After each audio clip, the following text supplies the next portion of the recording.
Okay, here we go. Very person.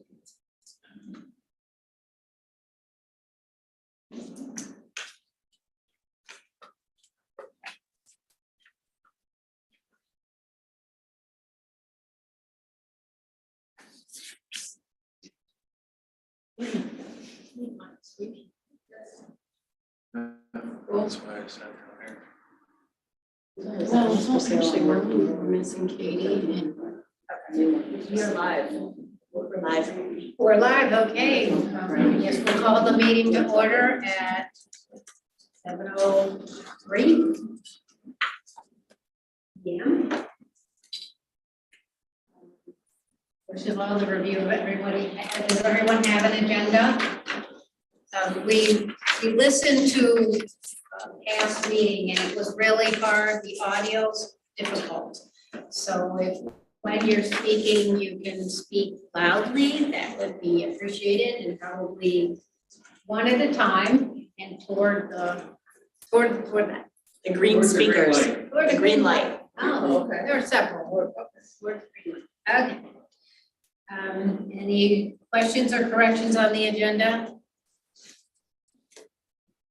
Okay, we'll move on. Wait, I wanted to ask one thing. Yes. For the upcoming meetings, Jill, is there an upcoming meeting where you do presentations for that? Oh, that's next week. Yes, September 20. Yeah.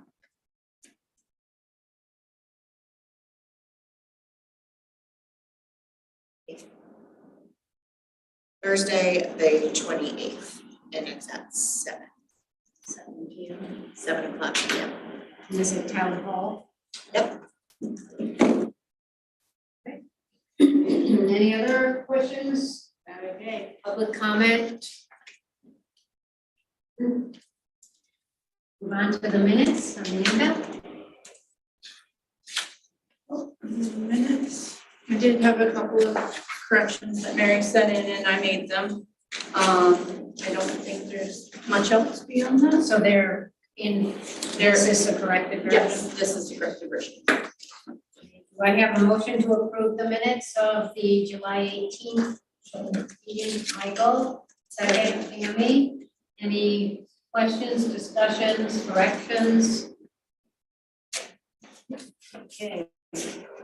For a vote, all those in favor of approving the minutes? Okay, none opposed, that passes unanimously. I'm going to suggest that we move beyond the treasurer's report because Katie said she'd be a bit late today, so let's change the agenda. We'll move right into the committee reports. And Michael, it's you with admin. All right, I very late produced a set of minutes from the meeting on August 7th. We handed them out, so you should have a copy there. We had 4 items basically that we discussed. Minutes cover them, and we have some motions that we have to do. The first item was the IT service agreement. We're going with a new IT company. Jill and staff got proposals from 4 companies, one of which was our existing IT company. I think Jill basically we outgrew them, right? Jill provided a proposal for us, which this service includes network support, IT security, quarterly vulnerability scans, occasional emergency help desk services, and basically everything we need, other than what we do in-house. The cost is estimated at $30,276 annually. It is within the proposed budget that we have for next year. I believe it exceeds our budget by a bit this year. We propose to implement it October 1st. Committee recommends that we approve this. And so should do motions now as we go. Might as well. Okay, so it comes out of committees, so I need a We need a second. Second, Okay, Cammy seconds it. Any discussion or questions about this proposal to authorize Jill to enter into this new IT service agreement? I just have one question, is this, so if this is the annual cost, so will it be from October to October? No, we will be, yes, it will be starting in October. It's actually a monthly cost. Oh, okay. It's a monthly cost and it might adjust slightly because it depends on machines. So that's the cost as of right now, depending on how many devices we have on the network. One quick question, so I know that we have the budgeted amount for next year. Is this gonna put us over budget on this line for this year? Yes. 2 months? I think Jill said $10,000 roughly, but we can make it up on With personnel. person. Any other questions, any more discussion? And just to vote, all those in favor of the motion to sign the IT service agreement? Opposed, passes unanimously. Okay, move on. Next item is our general liability insurance and commercial policy, basic insurance policy. Jill provided us with the background. The cost is, proposed cost is about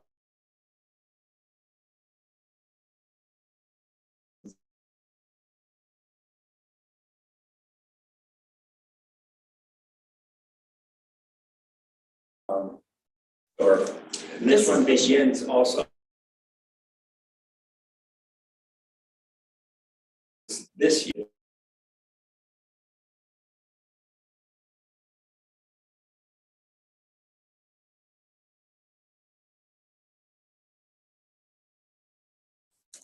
Because we haven't been able to get a cyber insurance policy. But with our change to the IT service, I think that will put us in the category where we can now get it. Jill will get. We'll apply this month.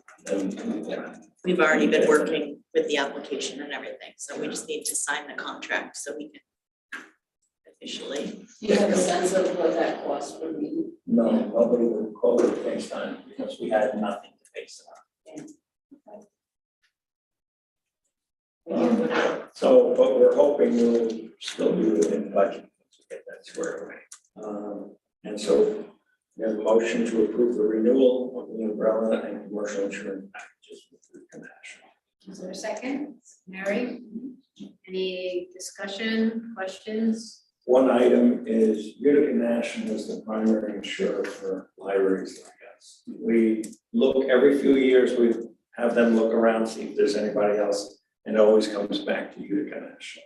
The school districts use them as well. Yeah. They seem to be the big name. Okay, all those in favor of approving the renewal of our insurance package? Yes. You can't say unanimous. You had to count 6, right? You gotta Well, I'm say sorry, six. it's 6. I Yeah, 'cause I can't go apologize, so 7, it's no, 6. six. No, Katie, we will have to make a note when Katie arrives. I'm sorry, well, 6. 6 in favor.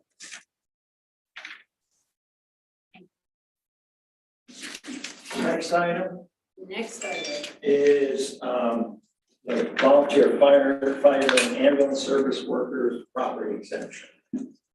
The town has accepted and is doing it, school district is doing it. We got background information on what the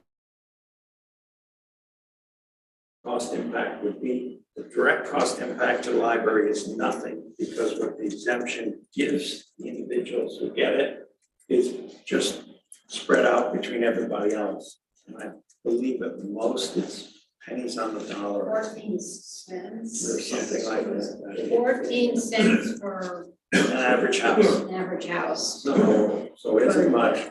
So the committee is recommending that we take it to the next step, which is a public hearing. And we're looking to do that, I believe, tomorrow. A public hearing on Tuesday, October 17th. October 17th. Isn't that Okay, our so board that's our meeting next day? board meeting. It is. So the idea is it would be at 6:30 just in advance of our board meeting from 6:30 until 7.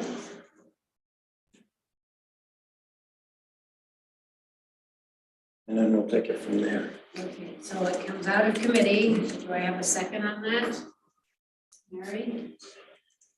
Any questions or discussion? I just had one question about holding the public hearing on that day. This might not be for this motion, but could there be another public hearing for another topic held on that day if we were already having a public hearing for this? I don't see why not.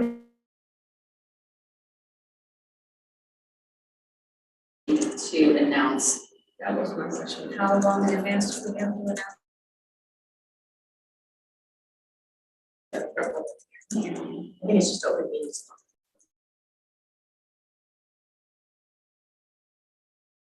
He's gonna come and testify in support.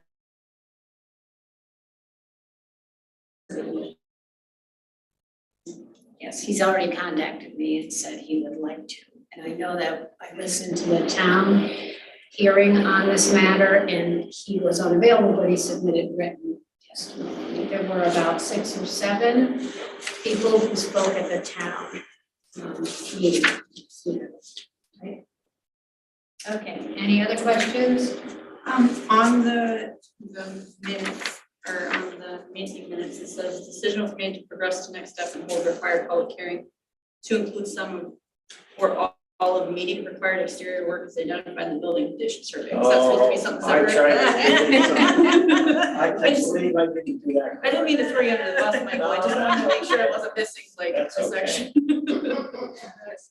That's probably more than we had in I mind. was using an old set of minutes to. Well, when Cammie said about 2 public hearings on the same day, I was like, are we doing something with the building condition survey that day? Is that like where, like, that's what I was wondering where that part was going. Those 2 lines supposed to be deleted. Yes. Okay. Okay, Thank you. so Good eye. Do we need to amend the minutes then? or- I don't think. no, because we the don't motion approve is, the motion motion. doesn't have that language. Okay. Motion is to conduct a public hearing on a proposal to provide a partial real tax, property tax exemption for qualifying volunteer firefighters and volunteer ambulance service workers. Okay, all those in favor? We have 6 in favor. The motion passes. Okay. Oh, you, quite a meeting. Yeah, and this was after the presentation. That's right.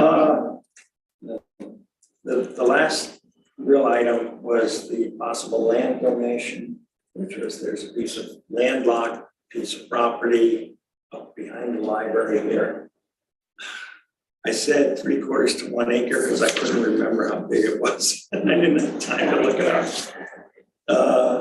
But it's a large lot. It has no access to any road. It has no utilities. And it occurred as part of the development of that townhome project. And then when they built it, they didn't quite build it the way they had drawn it. And so the access to it is really limited now. The owner is out of town, inherited it, and paying taxes on something that they can't do anything with. They tried to go through the process with the town to get approvals, they couldn't do it. So they're just looking to get rid of it. And my recommendation is just stop paying taxes.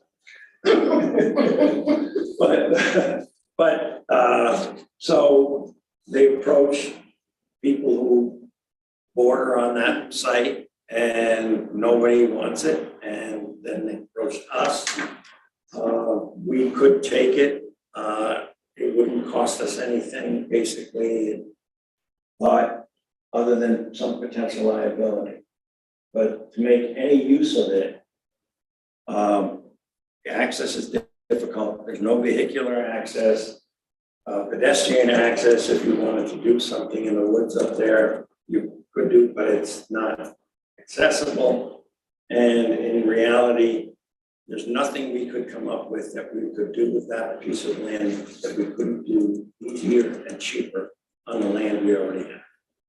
So based on that, the committee is recommending that we do not accept it or pursue this any further. Do I have a second? Charlie? Any questions, any more discussion? So what happens if, like, we did take it? What would be the consequences of us taking this property?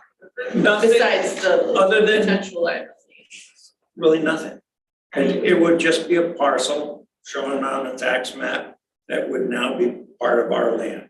Assuming everything is, assuming there's no like buried oil tanks or like there's still, You don't have to know go through what's a there. process. so. I talked to the town, they're, we're tax exempt, so it would just be added. It would actually, she said, be kept as a separate piece parcel, but it would be tax exempt because we would own it. But there is a liability, and I think the bigger piece is that there's no real use, because if we did decide to use that space, we'd have to have it be ADA compliant, and it's hard to get to. It's the top of the hill, it's kind of back behind the garden, so it's not, and it might just, yeah. Lot of empty land over. So Is there anything that could negative impact the library by leaving it there and letting it go wild? Like, is there something that could happen up there that would run down into if kids were partying or something, people started dumping on it? Could it negatively impact the library? But the big thing is, people doing something there is not our problem. It's somebody else's problem. If we owned it, it would be our problem. I mean, and that actually is another part of the piece. I mean, it is completely, I did walk around it. It's just woods, 100% woods. And so who knows what people might decide to do in that bit of space. We certainly, somebody pitched a tent, started living out on the side of our library, we probably noticed, but we didn't see any real. It ideally should go to one of the two parcels, the one that's off the end or the one that's off to the right. So our plan would then be to just contact the attorney and tell them that we will not pursue this. We If basically that's held what off we want to because do, so we feel it should be a board decision. that's the committee's thought. Any other comments, questions? Okay, all those in support of the committee's recommendation that we reject this offer? That's 6 votes in favor of rejecting the offer. So Jill, will you be the one to contact the attorney? Yeah, I need heads up that. Yeah, we Most said likely, that, we yeah. said that. So I'll call him again, and let him know it's officially. Last time I put down facilities because I always had a facilities piece in the admin committee, but since we have a separate facilities report, I felt I should sort of just drop that. Well, thanks. Well, that was a long report. Meaty. Okay, Mary, we move to you for another very extensive report. Here we go. Okay, so we have a strategic plan, as everyone knows, we have a presentation to the board by next meeting, September 11th. And I'm not quite sure, the vision and mission is a separate motion from adopting strategic. Maxine was recommending that it's separate because it's, I don't know why, but.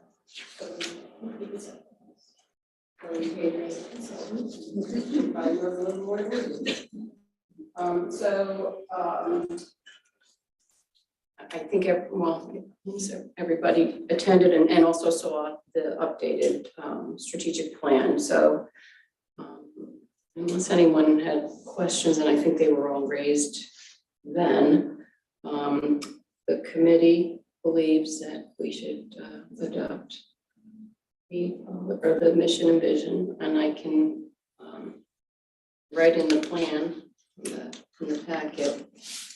Is there a second? Okay, Kim. Okay, so now Mary, continue. Same, okay, so then the strategic plan is also part of this same packet.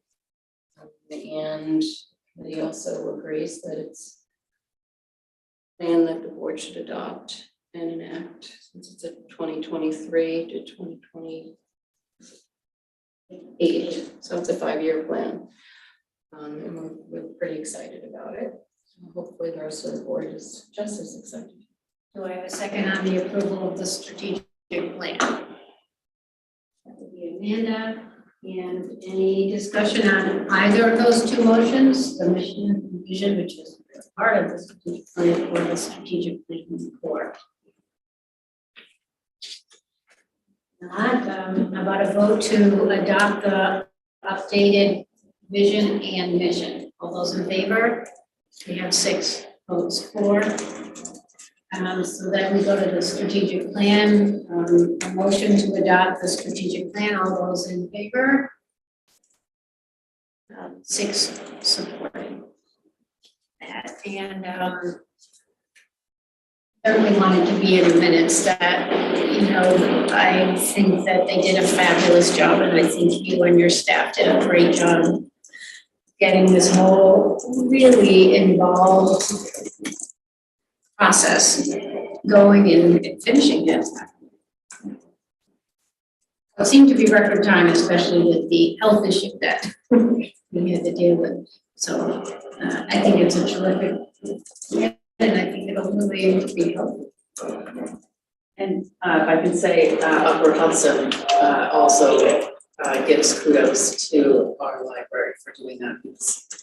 It's had not a lot of libraries do because of, you know, the cost and just the extensive process, and then actually enacting, taking the steps to do what is recommended. And I do really think that as a result of that, I mean, I believe that there are lots of recommendations that we Didn't think about. We didn't think about. You know, I think it's much more representative of the needs and interests of the community and the residents. So kudos. All right. All right, so we started out with 8 policies. And as you can imagine, we know this is well needed. So we went through 5 of them, and there's only one new one. The rest are all amendments or revisions to current policies. We did discuss the potential for having universal policies across UHLS members, and agreed that there's too much difference between the types of libraries that exist in UHLS for all of us don't have a need for all of the same policies. Because certainly that would be simple if we could all just have some UHLS develop all the policies and we just enact them, but can't do it. So we move on. The meeting room policy, the revision right now is just so that non-card holders will be able to access to meeting room for the day that they come in. It wouldn't be a reservation. And if that aligns with where our strategic plan is headed, welcoming and allowing for use of the meeting room they might have. So we recommend that the board adopt that. I was thinking I would just go through all the 5, and then I don't know if we can adopt them, do a motion for each one, or however we want to do it. Separately. Could we do a consent agenda? Right. Well, I guess if anybody has questions on them. We can have questions on. Yeah. The programming policy, that was, again, I think a lot of this is related to our bigger picture, our strategic plan, and also, when we're ALA, we want to participate in the support of the ALA guidelines. We adopted them here and so operate in accordance with those. So the programming policy just wanted to further define the library's role. The intellectual freedom, diverse perspectives, and our programs are going to reflect those beliefs. We have a new library display policy, and we didn't have a library display policy. We had an exhibit policy, so we decided we'd have a library display, which is the internal exhibits. It's the policy for the public stuff, but it's the display and the resources that the library presents. And so that's what this internal label policy will be. That again, that's the same, just to make sure that we're furthering our mission and allowing for the freedom of expression and not stifling anyone, and allowing for everyone to have their own viewpoints and perspectives. And the exhibit policy, we just are changing the name of that. So to help distinguish between public and internal. So that'll be a public exhibit policy. We recommend that the board adopt that, go from the exhibit to the public exhibit. And then the request for reconsideration policy, which we used to call it request for reconsideration of materials policy. That's just another, the revision of that is to strengthen and clarify our policy and guidelines with respect to, again, freedom of expression and equal access, fairness, and making sure that we have resources and materials and all the things that a library should have for everyone, regardless of what each individual believes. We want everybody to have access to what they want. So that's an overview. Everybody got the revised policies in their packets. I don't know if anyone had questions or concerns about the revisions or the new policy. Okay. How about this? How about we take somebody to second all these motions? Wants a second? Oh, everybody does. All right. Charlie, he was quick. He'd be good on Jeopardy because he's really quick. That was my problem. I was not quick Oh, that's enough. right. That's right. That was my downfall. Are the buzzers really as tricky as they They seem? are, you have to time it within a quarter of a second. Not even joking. Is there a certain order that is better? My thumb was really good when I did Quiz Bowl, but like it failed me on Jeopardy. It just did. It was not good. I think you just have to, after 4 or 5 words of the clue.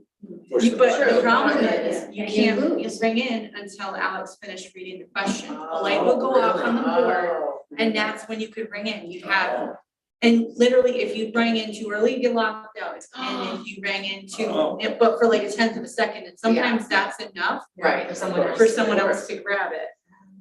So, yeah, so when you see them like madly signal, when I did my episode, I don't know if I ever shared the video with you guys, I will later because it's on YouTube.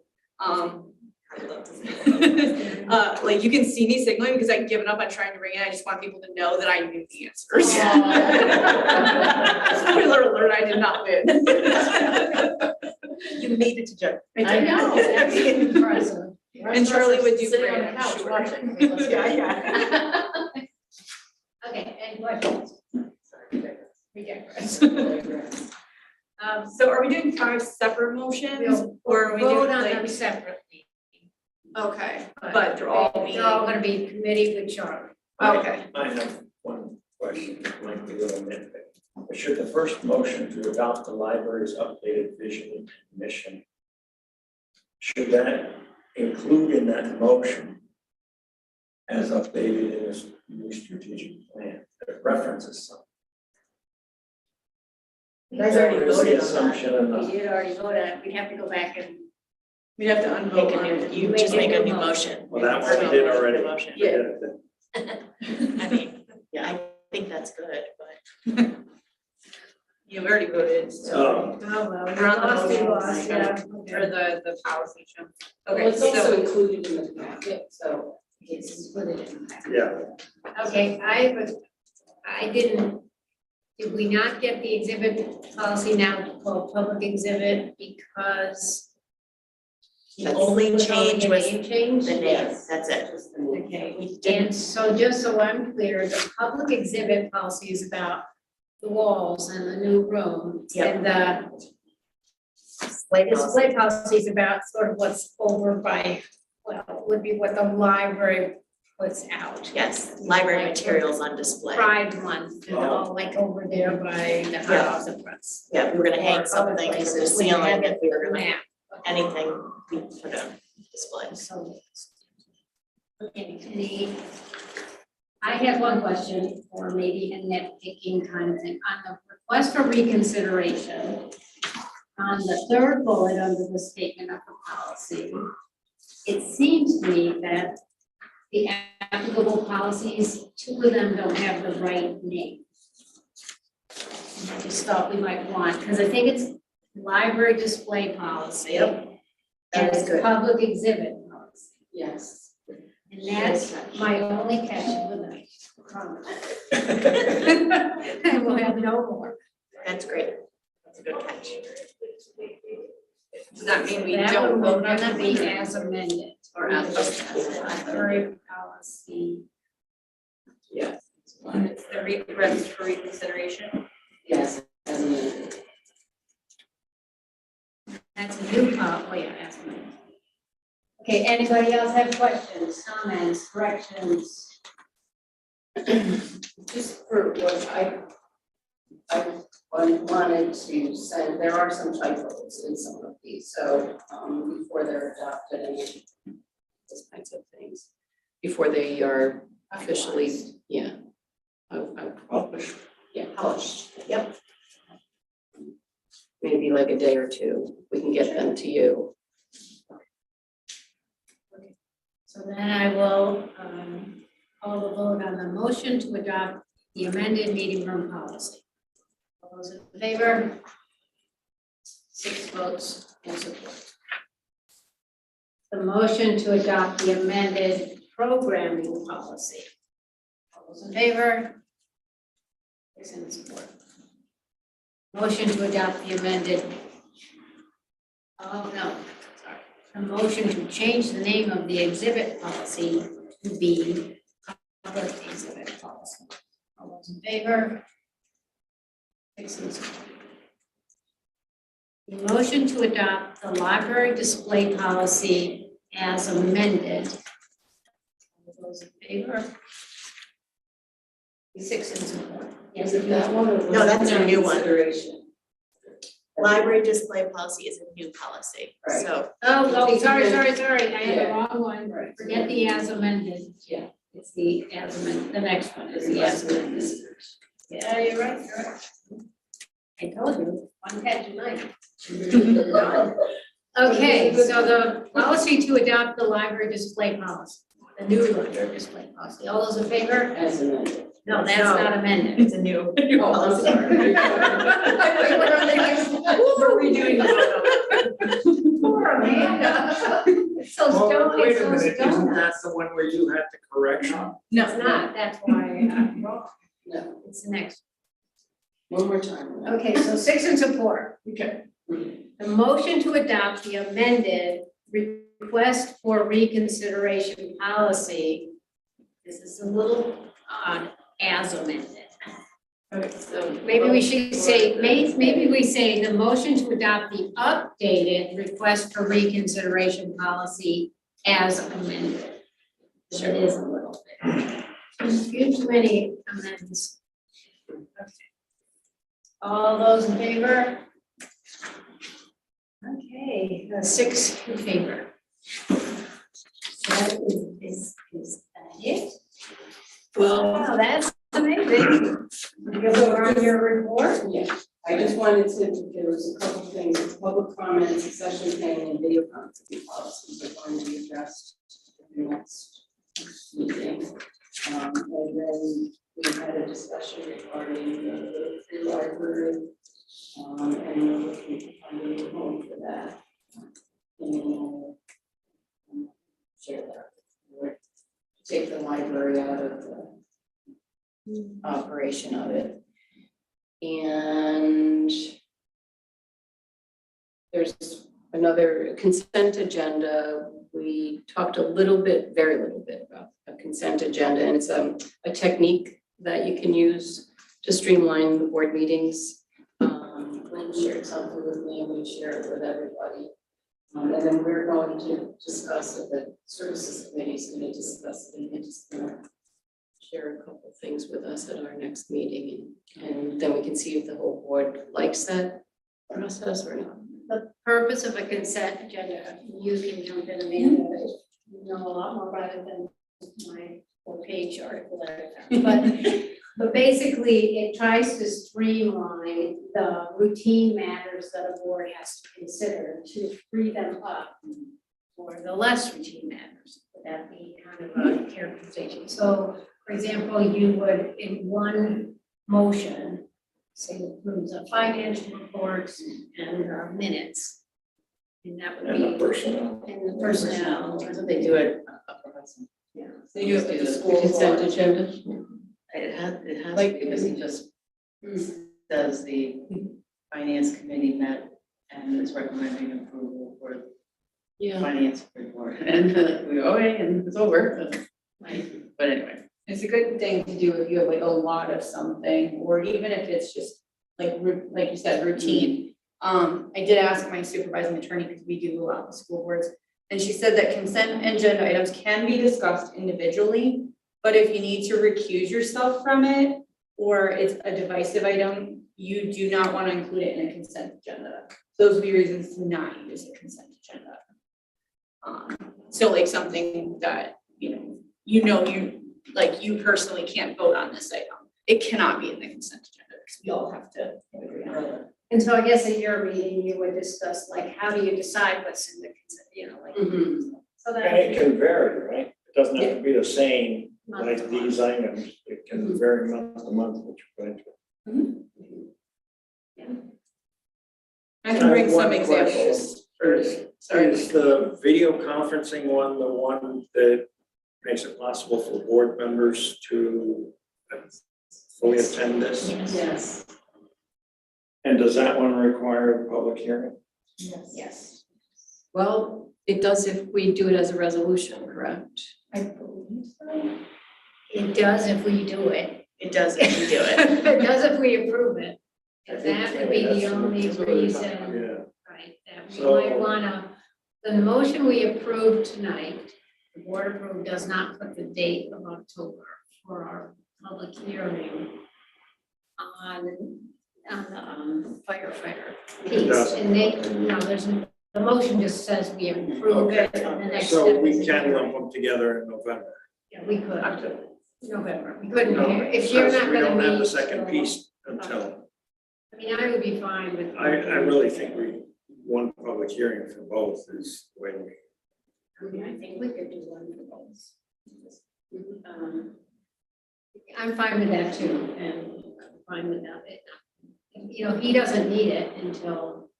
Next tax season, yeah. So we sort of promised him we'd begin working on it in the fall. So I feel like we're in good shape. Okay, well then we'll plan on kind of knowing we have here, try to do the 2 hearings together.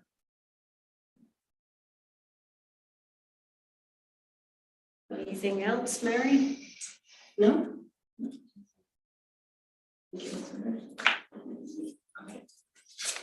So now we go to the facilities committee.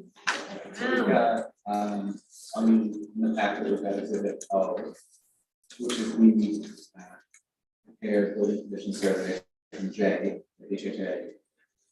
So last Monday, we went and came and did a presentation of the joint admin and services committee, kind of walked through all the different elements of the survey from the exterior of the building to the interior of the building, kind of highlighted the major issues, walked through the diagrams and the exhibits he's included, the way we can utilize the technology to see what he was talking about now, and then in the future is we look for the longer term, so that's all kind of baked into the survey documents. And then he kind of did a walkthrough of the major issues on the exterior, the interior, and highlighted timeframe for the big pieces he saw. He's got organized solutions and goals for kind of each of the sections. And then towards the end of the exhibit, there's where the survey, there's the estimation for the probable costs for everything. And then there's also from Greco, there's a scope of work to budget out a big chunk of the repairs there and help deal with the grant process. So the motion is to approve the building condition survey. Have a second?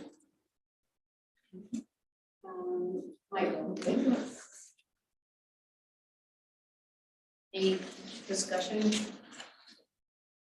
I have to admit, I found something else. Okay, on page plumbing, near the end, there's just, okay, so it's, I feel as if I'm waiting to be awarded my master's in engineering, just reading this, but mechanical condition, life expectancy, go down to the page where it says plate and frame heat exchanger.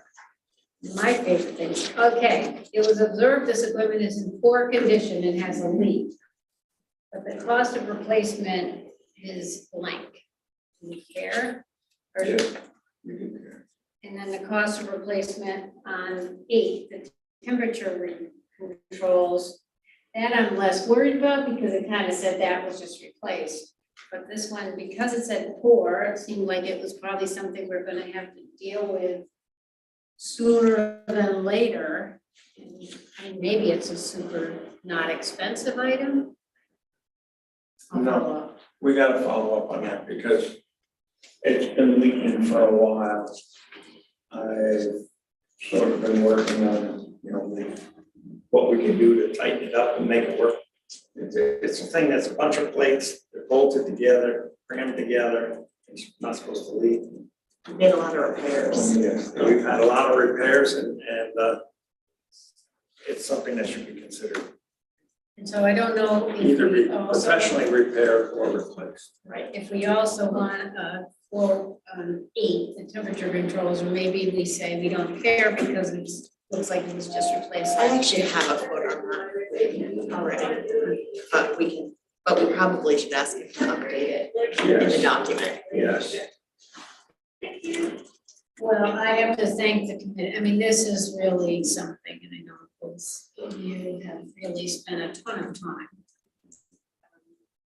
It's way over my head, but it's a it just seems like a tremendously helpful document. It is, it's a guy, and he is to use it and stay with it Yes. and update it.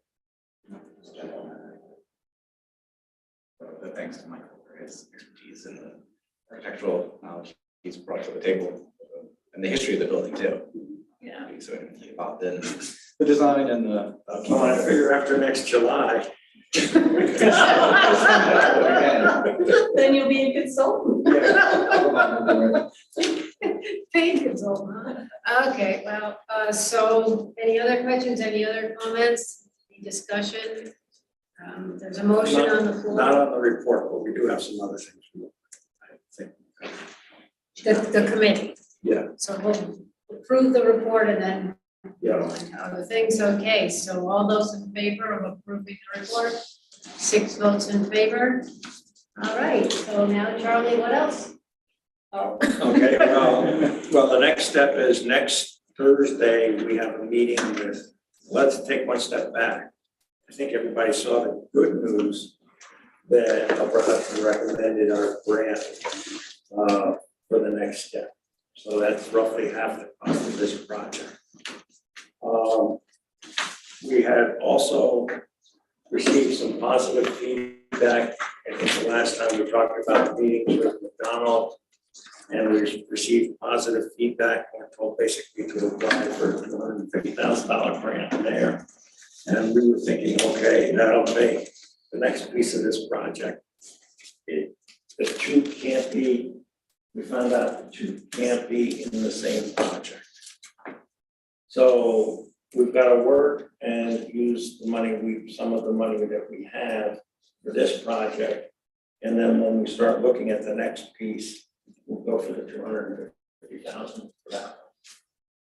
Because that's like the 250,000 pieces probably not gonna happen For a couple of for a years. couple of years. It takes a It'll while. take that long to get, so, it works, but we've got some potential funding for that. And we have to work that out, and then the other piece is that we've got our next meeting with, Jay and Greco Construction next Thursday. Now, I didn't understand from what I saw, is it all a Zoom meeting or a Teams meeting? I have to double check, because he did put He put as that, a Teams, and I was like, I'm that's not right, but totally- I don't know, is that just for, in case. the Greco maybe guy Greco- who can't yeah, I have attend. to follow up. with and the him rest of on us that. meet here? My preference is always to do it. Well, you personally. can meet here with us no matter what. Hmm? You can meet here with us no matter what. Yeah, I think he'll probably be here too, because he's usually in. I'm dealing with it at the county, okay? We have Greg working on the whole county. And they're usually there, but they have outside vendors and stuff like that that jump in, that can't be there. So they always put up a Zoom thing just in case somebody can't make it. yeah. So if there's things that aren't priced in here, and we already have a dollar figure from them. Well, they might not be within that price, Yeah, or we still may have to talk about scope adjustment. yeah, The next step, and we did meet with Jay once, the next step is to do what I call the destructive testing to find out our window leakage problem and consequences from the window leakage. That's the primary thing we're gonna discuss. Then we're gonna discuss the first projects that we want to get done next spring and how we format that, how we go about it. so if there are. But that destructive testing could say to us anything from, the windows, we have some talking to do and some other things around them, to, no, we really recommend you're gonna have to replace the windows, these bigger ones. And underneath it, when we look at it, we're finding mold because it's been damp in there. We had that issue once already here and remediated it, but window leaks didn't quite go away. What I'm asking is, I know you can't apply for the funding for the same projects, like the two different funds, but there could be other Another project. facilities, yes, Oh, yeah, at the same this time. is, So yes, we could apply for we funding. could apply for funding something else. for something like window replacement, total window replacement is not in this. Yes. So if we hit that, that'd be a total project. And then the other one is a later stage project, which is the roof. Right.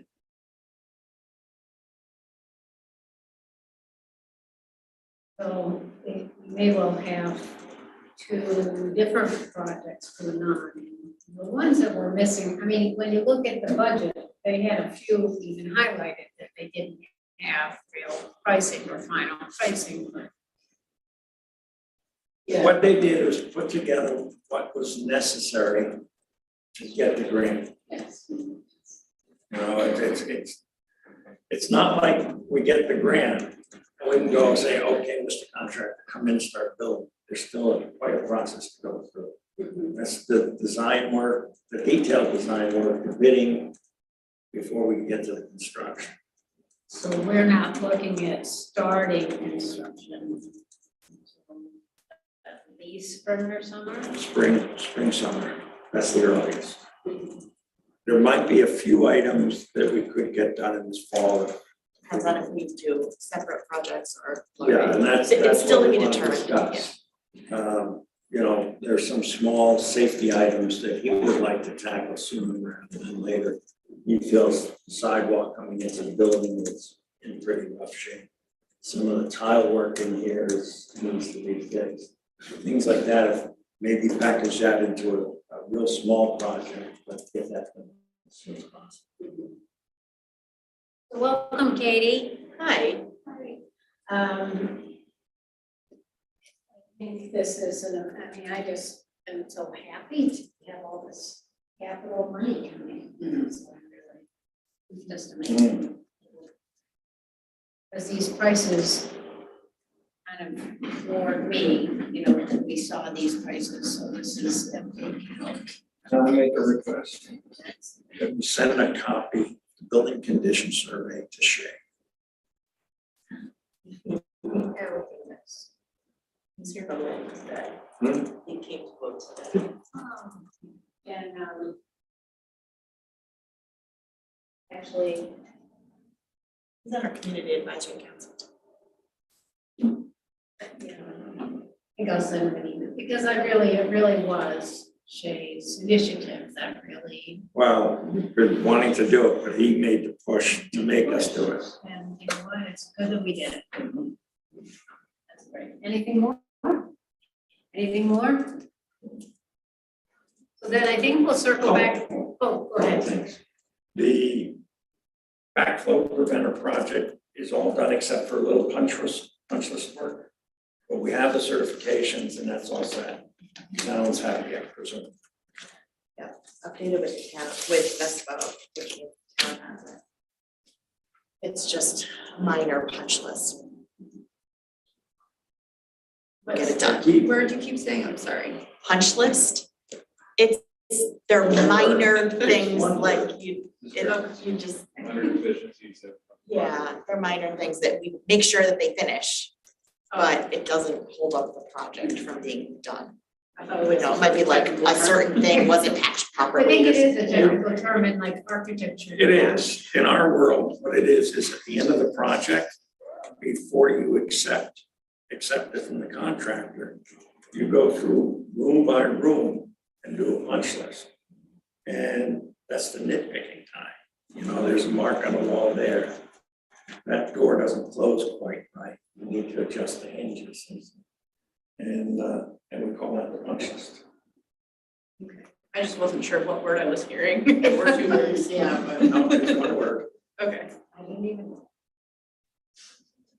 So we're gonna go right back to the treasurer's reports. Okay, so you have it included in the packet, but per usual, we're in good financial standing. We've taken in the majority of our revenue for 2023 with 70% of the year complete. Most of our lines do reflect that.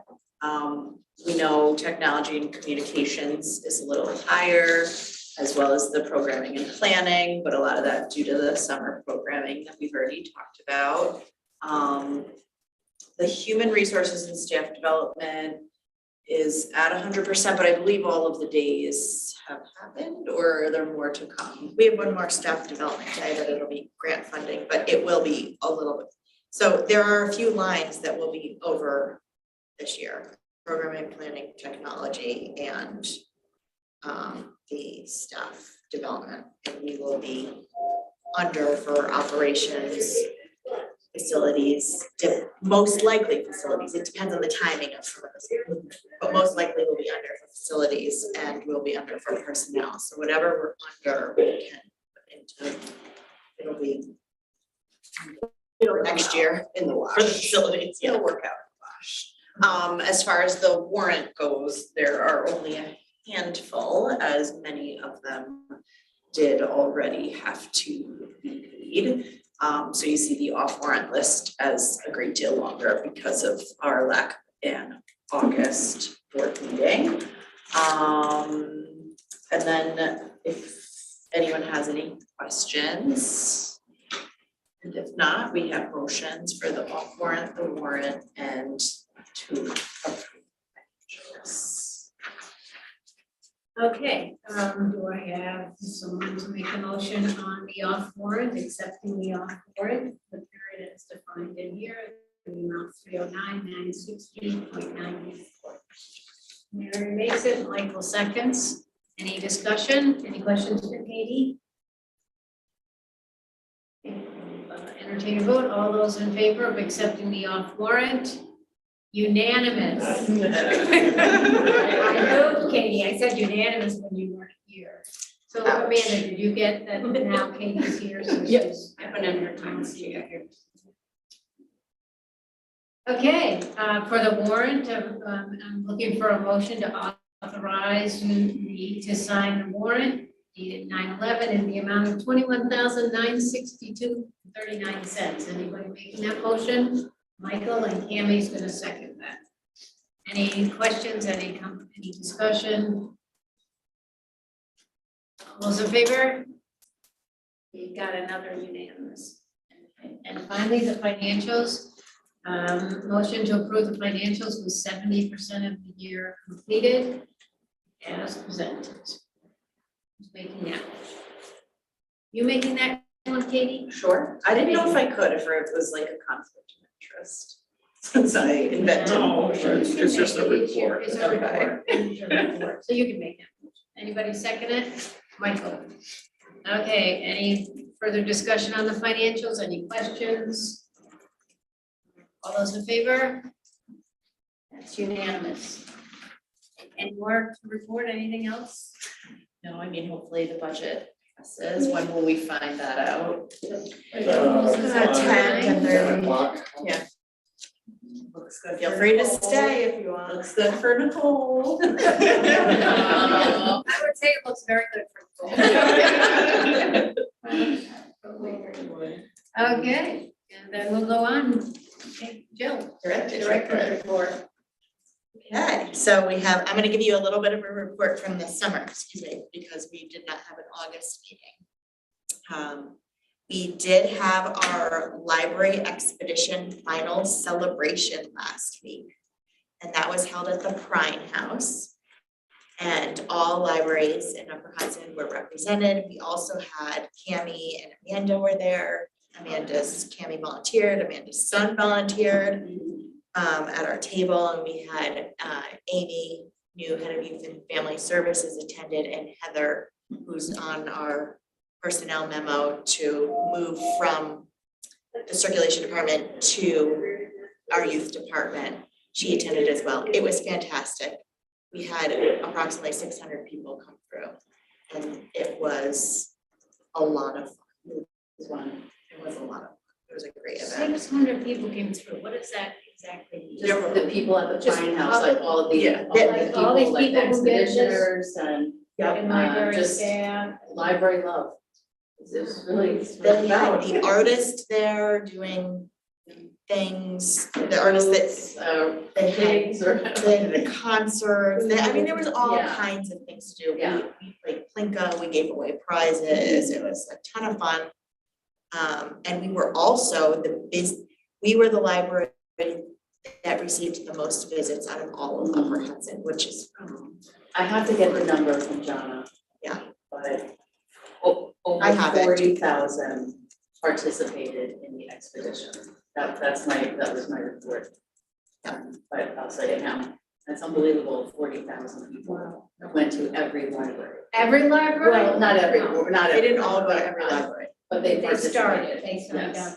But do they count, does the count go that there's 28 libraries, if somebody goes to 10, that counts as 10 visits? So each visit, yes, Yeah. so each 40,000. library keeps track of their visits, and then we upload them And you just. by library. So if So 10 somebody people went visit through us all this in one day, we would say 10 people. That's 36, well, 36 or. That's All the 36, branches. because it's the branches too. 36 times 3 in our house. Aw, You did all 36? We did Yeah. complete all 36. You did it last time. I did 28. I didn't get the last. Oh, you didn't do them all. Pretty darn close. Yeah. Very not done. I started, but then. Also, thank you, over the weekend, Julianne represented the Friends and coordinated a table at East Greenbush Family Fun Day at the town park this weekend. So I joined in with her and we got out the vote, gave some information out about the library. Next year, we will definitely also have some sort of children's programming something out there, because it was, if you haven't gone to that, an exceptional I didn't, I program went 2 years that ago. was put on. This second one. This one was bigger. This one He was, said he said was well done, huge. like, it was, and very well done, Yeah. so I think it was, and yes, we. Sorry, give all our reports in this. September's library sign up month, so if you have any friends or neighbors, you know anybody that doesn't have a library card, please encourage them to come to the library, sign up for a card, you can even register online. But kids who sign up during the month of September get a special goodie bag. Julianne's gonna talk about the Great Greenbush Quest, which is really exciting. That's a big project coming up. I'm not going too much about that. You all know that we $328,054 from the library construction grant, and then the McDonald's will sponsor a legislative construction grant that we're applying for $250,000. We did get our fee increase for 2024 with Upper Hudson. It's 5%. We're one of 9 libraries that will increase 5%. It is Albany, Bethlehem, Brunswick, East Greenbush, Guilderland, North Greenbush, RCS, Voorheesville, and Colony. It is within what we budgeted for 2024. Okay, so now on to exciting things. Summer reading. We exceeded our pre-pandemic registration numbers, so that's fantastic. We had 42 programs for adults, just shy of 1,000 participants, 950. 49 programs for kids, almost 3,000, 2,977 participants. And 14 programs for teens with 136 participants. 67 teen volunteers participated. So that's we're giving them some nice life skills, you know, their first work experience for a lot of them, because there are a lot of tweens, 11, 12-year-olds volunteering. 10 story times, close to 500 people in those 10 story times. We gave out 785 take and make kits, and we had over 1,000 scavenger hunt participants inside the library. Very busy, successful summer. If you are looking at where we are with collections and lending, our physical item circulation went down from last summer, and our digital circulation went up. So people are using us differently right now. And our strategic plan does kind of reflect that too. We expanded our hours the day after Labor Day, so now we're open 9 to 8, Monday through Thursday, 10 to 6 Friday, 10 to 5 Saturday, and 1 to 5 on Sundays. Oh, this summer, special thanks to, of course, to the Friends for sponsoring the majority of our programs. Our finale was sponsored by Stewart's, and we partnered with the school district to hold the kickoff at Chennai. The police department came several times for car seat checks, food at our concerts. Let's see, the Friends also sponsored the t-shirts for our staff, along with a lot of summer reading programs. Some of the programs that they sponsored, like a blow-up planetarium for kids, where the kids got to go inside the planetarium. It was really neat.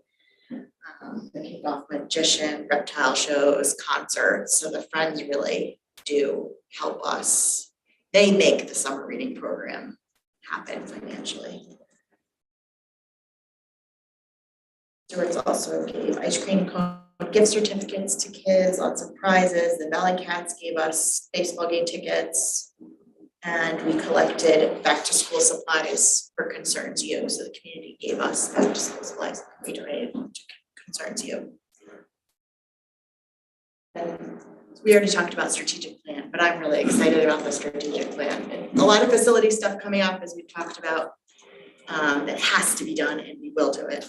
But the real excitement for me is what is in the strategic plan, all of the commitment and contributions from the community. It was very well done, as Lynn said. I think we ended up with a great product, and now we have to implement it. So we've already made some adjustments and changes and projects, and we're just gonna keep doing that. And the last, one more thing. 2 more things. Staff Development Day, October 9th.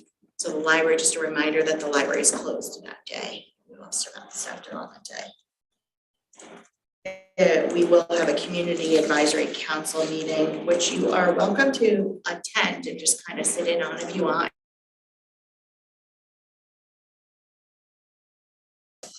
That's on your agenda, 6:30 to 8.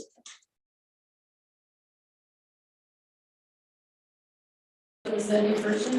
That is a virtual meeting.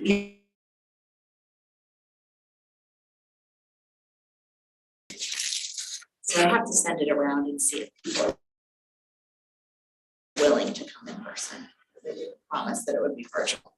The first one was the better, it's always better in person if you can. Can you do combined so that anybody who Yeah. can come? Yes, can be We heard. could do that. If we want to come. Just plan on being here in person. So if you were on the work group and you're coming, let me know, because you can be part of the presentation, because the consultants are not presenting, we are. So if you're coming, you can present with me. If you don't want to come, that's fine, you don't have to. Okay, last thing, I'm gonna share a story, and I will not get pushed. I shared it at the Friends meeting and I surprised myself. Okay, so this is just kind of a heartwarming type story of something that happened in August at the library. We had a patron who visited the library, and she had kind of a unique request. There was, it's unique in one way. There was an item that she wanted to borrow that was a very sensitive topic.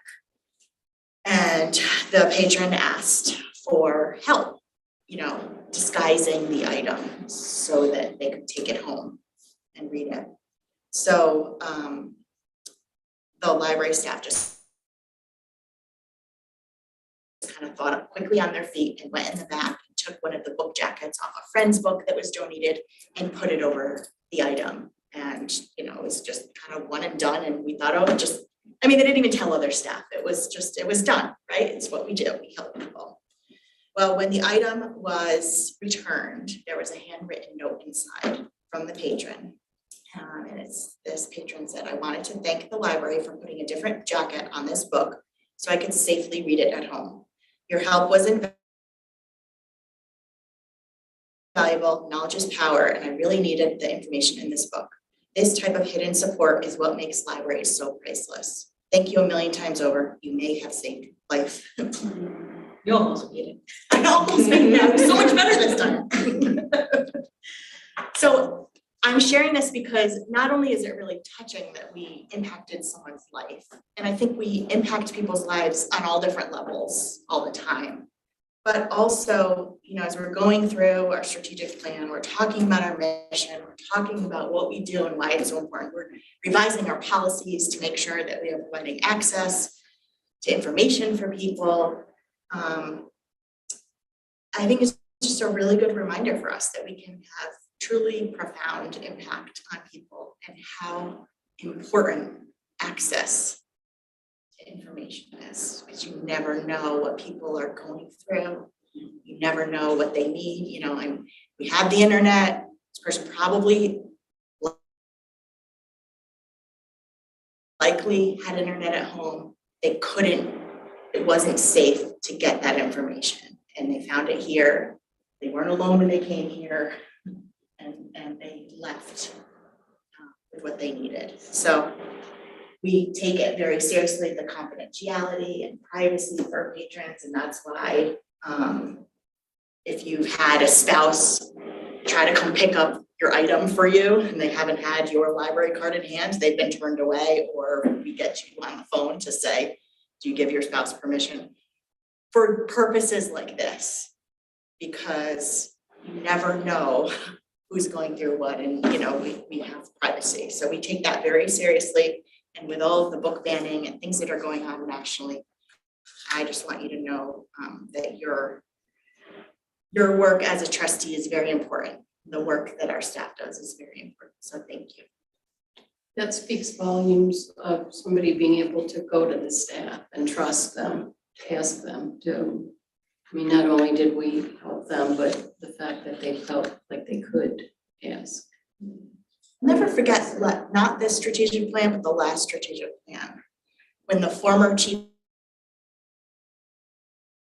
of police, his contribution, and we were not at that point partnering with the police department at all, but he came and he participated and he said, you know what's so valuable about the library is that people trust you. You have earned the trust, and it's this is true. You earned the trust, and it's a heavy responsibility that we don't take lightly. Good one. It's nice to hear the numbers and what's going on, but it's also nice to have a couple of these stories like sprinkled in, so kind of just brings it back. Like why are we really here? So I like that. Thank you. Jumped around. Anything more? Did you have a personnel report? We do have a personnel memo in the board packet.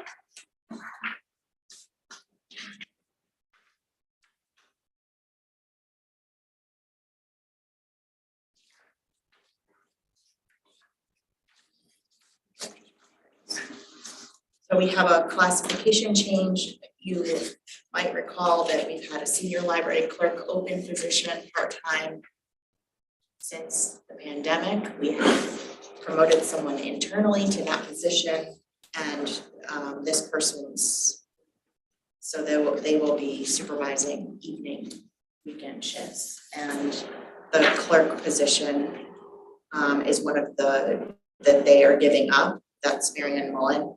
The position that she had prior to then was library clerk, and that's in red. The items that are in red are the 3 positions that we cut from the 2024 budget. They've remained empty. Well, we knew that one of these positions was becoming empty. And they've remained empty all year. So we decided that we held them until we extended our hours to do what we needed, and we were removing them from the budget. So they will no longer be on our personnel memos now that they're on here. And you see that I'm going to remove them from the personnel memos every month. They're not funded. It's not really an unfilled position any longer.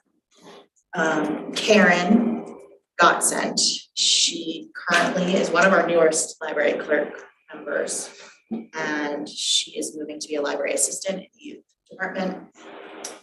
We also have appointments for Alexis Smokler. I don't know if I'm pronouncing that.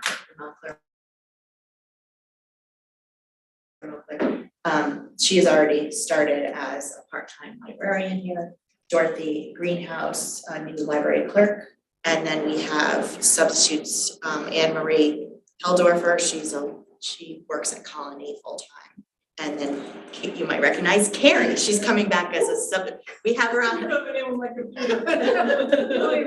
Well, she's working on it. We've scheduled her to cover some, a few shifts that we need. So she's grateful that she's coming back as a sub for us.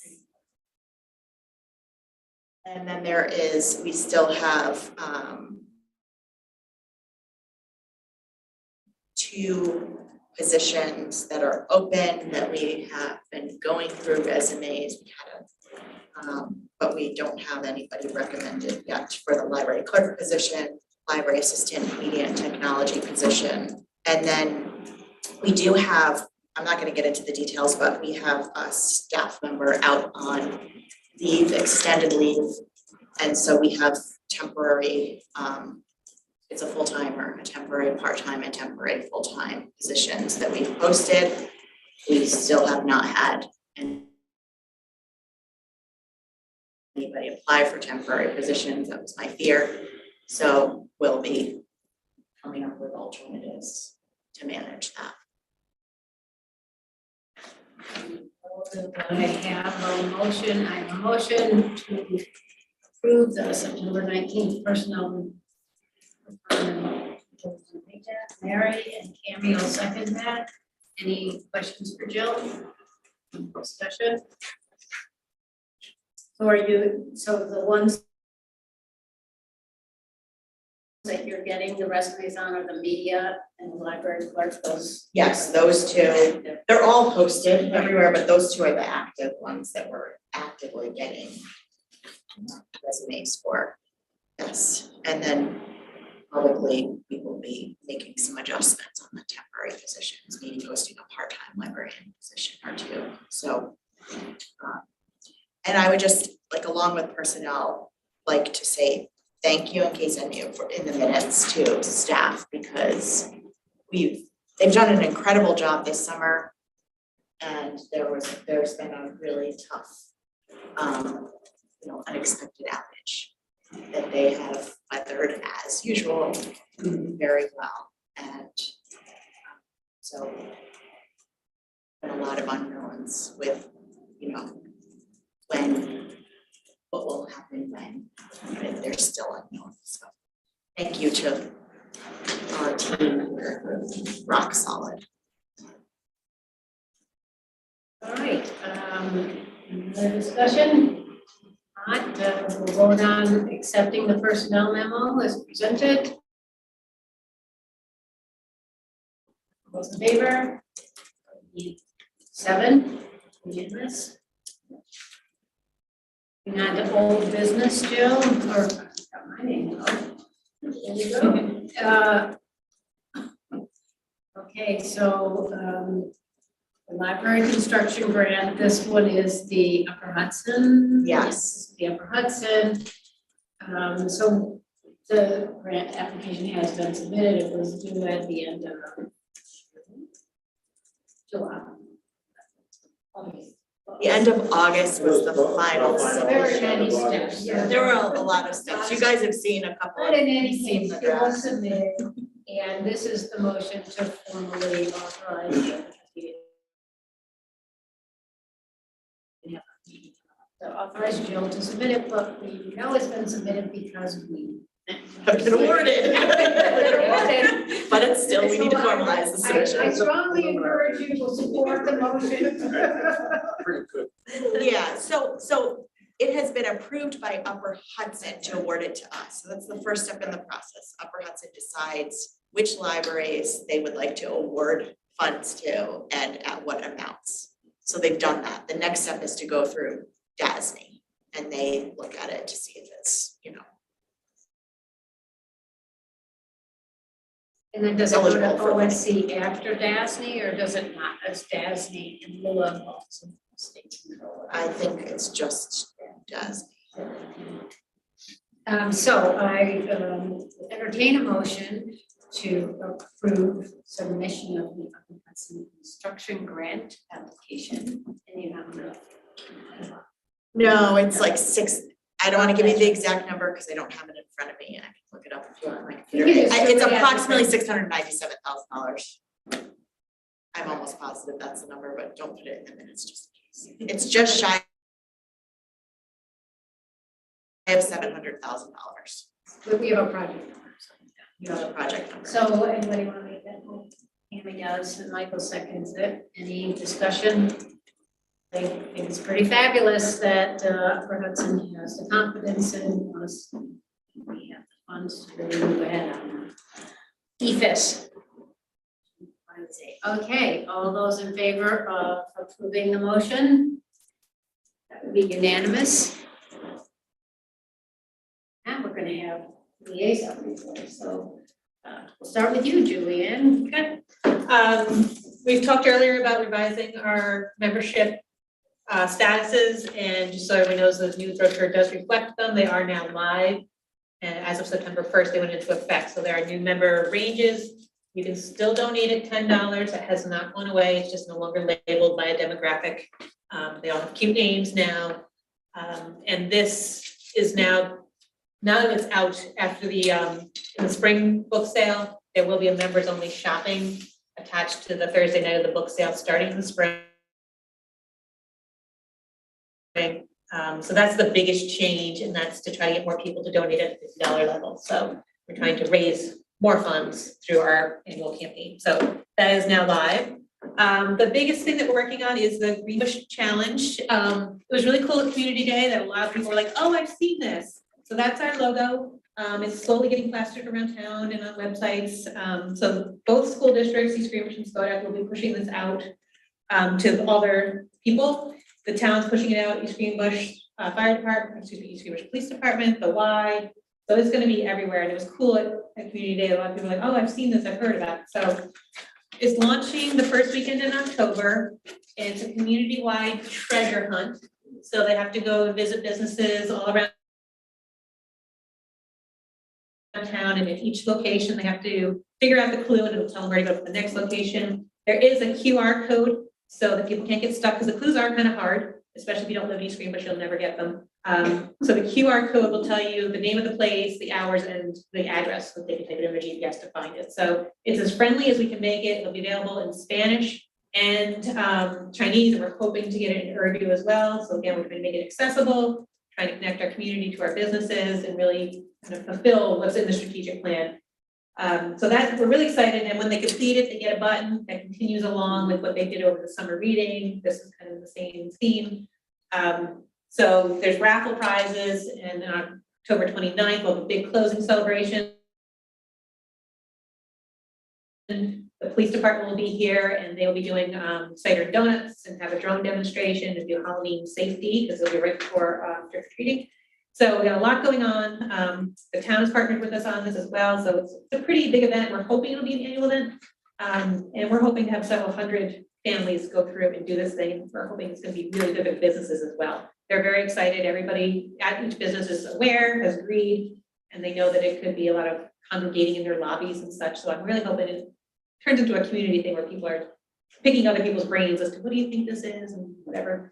So that's going on. And we did our do not forget to vote thing. So we had 41 people vote on donuts. Windy Hill won, which was very cool because they donated. Of all the people, we had 4 different places, and they donated the donuts to us. Everybody else made us pay full price. So I'm kind of happy that they won. So that's what we got going on. And if anybody wants to donuts, we take them. So I think, we don't talk about the well for the book sale. Yeah. So the book sale, so the first week in October, we're kicking off the fest. The second week in October is the book sale. Everybody loves a good book sale. We talked at our board meeting, and we are going to use a roll-off dumpster this time for the remains. We had a discussion about thrift books, the fact that it actually costs us money to send them to thrift books, and then they do the same thing we're going to do, which is recycle them. They keep about 10% of what we send them, and 90% goes straight to recycle bin. So rather than ship them to Baltimore to be recycled, we're going to recycle them here and save the transport. So we did get a dumpster donated, so we're just paying for the tonnage of what we put in, and it'll be less than what it would cost us to ship to thrift books. But we do understand the optic, and patrons will probably be upset when they see a dumpster here. We're going to try to keep it here for the limited number of hours. We're hoping a Sunday drop-off and a Sunday pickup. So it won't be as obvious, but we know we're going to get some pushback. What do you mean you're throwing out all those books? They're going to be recycled, but it is something that we should be aware of, that we're going to get a pushback.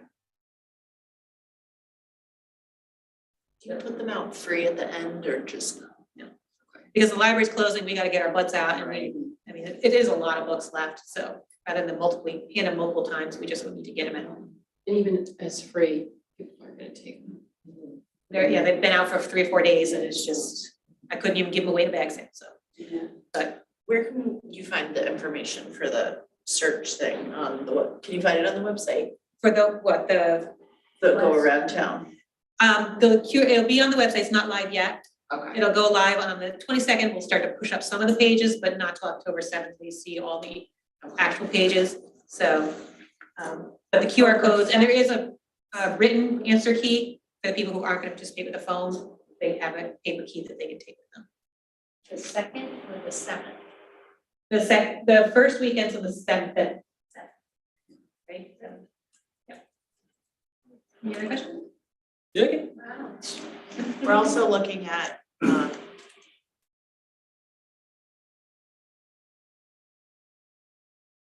tweaking the entryway where all those blue bins are, putting something a little more permanent there, maybe like a casing structure or something. We've talked about all different ways of just not needing those blue bins, but we really do need them. So now we're gonna try to make the entryway a better, more welcoming place. So we're looking at what that would be.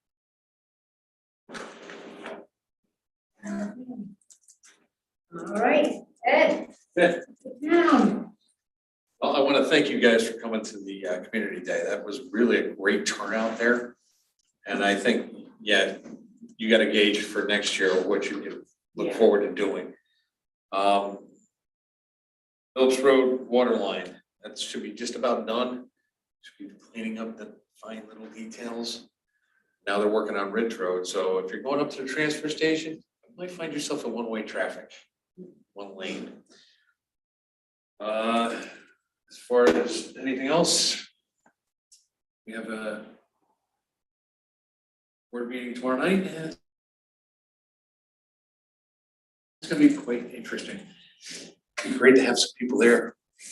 what's on the agenda? Well, one of them is, they're putting out a bid for getting people to do reassessment, to which I am against. It's the wrong time. Inflation, the way things are, the economy, the way it's going. Overpriced houses that we have here. I mean, some of these houses 2 years ago, you were paying 200,000, now you're paying 400,000. You're gonna be stuck with that tax rate. I think it's hold off for a year or two before we look at that. On a positive note, we got about 11 or 12 more new veterans banners that are gonna be going up, hopefully this week, weather permitting, and DPW crew being able to do it. But that's taken off, and right now we have enough to fill up from where it started at the Legion to past Town Hall on both sides of the road. That's ones that are completed, back, and ready to go up. There's about another 15 or 20 in the chain going through. When will they be, how long will they be up and displayed, or what seasons will they be up? As far as I know, all year round. Oh, there, so they won't switch them for holiday? Nope. They're designed to last 3 to 5 years, depending on conditions. Obviously, Northeast, we're probably in the 3-year, and stay up there all year round. People find out about getting them. Well, there's a couple ways. One, you can talk to me. Unfortunately. The other is on the town website, there is a link to the Hometown Hero Banner Project. And there's an application online already, that you can download. Now, the website doesn't look that great, sorry. Working on it. But we're just putting the banners up, and we're putting pictures up too on the website, so you'll be able to go through a photo gallery and see what's up and where they are. Because I'll actually put down the location and where everybody can find someone they know or a loved one or whatever. My goal is to have 9 and 20 filled by the end of next year, where we're going down Route 4. And it looks like, from what I'm getting for requests for applications, we're on target. Leanne just had a really cool idea, if we could display a key here somewhere in the library, and then, I don't know, we've got that exhibit space in there, it'd be cool to do. Like maybe an exhibit, I don't know. Let people know where they can go for what, they can see it all in one place. Yeah, So just a thought, we could talk afterwards. That, I mean, I don't once know we if get it's further doable or down the not. road, I think yes. Right now, it'd be kind of like, yeah. Fair. So once we get up more, yeah, that's not a bad idea. You know, people come in here, look up where their family member is, or, because if they do come down, this is a nice thing, they're gonna put them back up. Nobody's guaranteed a spot, so it may go back up in a different spot. So. Yes, Thank you. I Anything think that's else? about it. Do you mind if I ask a question? Do you think the water main break in Lansingburg is gonna affect the water here? I know we share water with Troy. No, Okay, the one that was on Glenmore Road would affect us. okay. Because that was actually a 30-inch bypass main that ruptured. Yeah, I saw that. Right, It's really nasty. a lot of people in Lansingburg's basements were flooded. It was like soaring in someone's house. Yeah. Did you see that? Yeah. Oh, I have a friend who lives like around the corner from there and she was just sharing a video and I know we share water with the city of Yes. Troy, so I was like just wondering, making sure like. Yeah, no, there's more than one direction of where the water comes over this way. So that was more of a downhill towards the Lansingburg area. We were not put under any boil water advisory or anything like that. We probably won't be. Just glad I don't live in Lansingburg right now. Because your hot water tank is probably filled with mud by now. We're glad you don't live in Lansing City. Because then you wouldn't be here. Now, we have our own problems going on. The first pump station has to be redone down to 2 of the backup pumps. The main pump's not even running. But the holdup with that is we're in an intermunicipal agreement with the city of Rensselaer and how they are sometimes. We're forging ahead anyways, so have enough water in our tank to last us.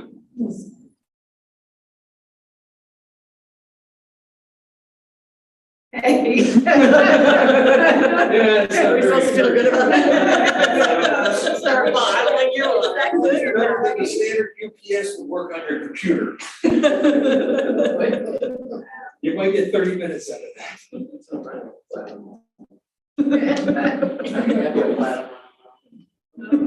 Else can dry up. Okay. Amy, I don't have anything more to add. no? Okay. All right, then, we wanted to have a motion, we'll go into new business, and the motion was to authorize Jill to pursue the New York State Assembly Capital Grant. This is the $250,000 grant from Assembly McDonald, and it's not a matching grant. It does require that it be a capital project. But for the board, you've got lots to choose from. We have more than enough options, and so I would entertain a motion to authorize Jill to pursue this grant. Mary and Michael. Any questions, discussion? I still think it's amazing. Like, you know, having that visit and, you know, like, just exceeded my expectations that we would have this possibility. So. Wonderful, so thank you for pursuing it, Jill. I know from the sounds of it, from the assemblyman, it's a long, arduous, circuitous, frustrating process, but we appreciate what you and your staff do to ensure that we reel it in. And thank you to Mary and Lynn for coordinating meetings and attending these meetings. I think they are very fruitful. Yes, for sure, so. Okay, all those in favor of authorizing Jill to do that, that would be unanimous. I now entertain the favor motion of the night. Anybody? Okay, that's Amanda. Second, I would do a lot of typing. okay, motion to adjourn Any discussion? Yeah, Let's talk about it. We'll see, we will, Joe will let us know the results of Yes. the vote. I'm sure it's Later fine. tonight, and our next meeting is You're October so right. 17th. That's He's our like, hey. report. We didn't actually vote on that. Oh, yes, we have to vote on it. All those in favor? Sorry, guys.